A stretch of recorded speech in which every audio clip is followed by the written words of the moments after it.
Vítám vás u prozatím poslední epizody naší první série, ve které se podíváme na výběry z posledních záběrů, které jsem dělal od prosince do března.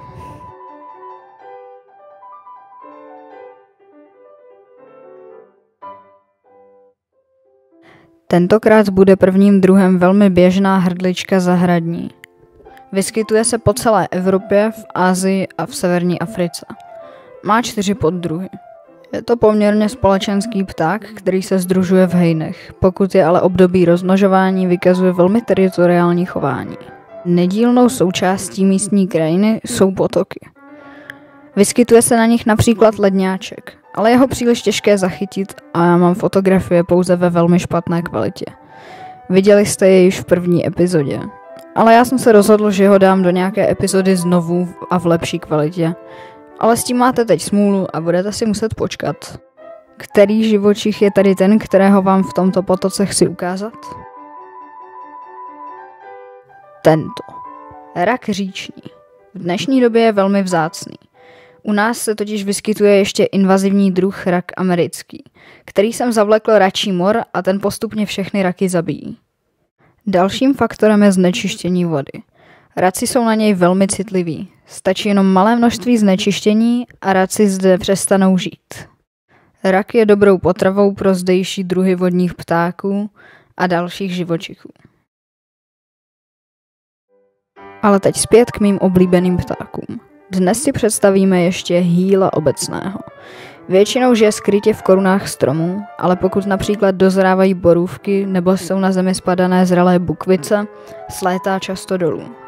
Na videu vidíme samce, protože samice mají mnohem méně výrazně červené břicho. Živí se totiž různými semeny, bobulemi a všemi podobnými věci. Proto má také tak tlustý zobák, protože pokud jí například bukvice, může je jednoduše rozlousknout.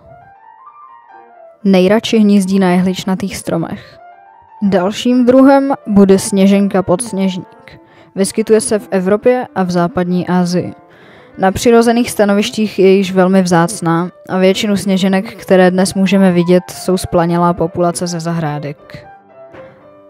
Je mírně jedovatá. Rostou ve vlhkém prostředí od února do dubna.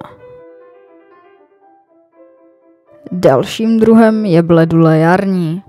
I ta potřebuje velmi vlhké prostředí, ale roste někdy i v zimě, pokud je nějaké místo, kde je tepleji.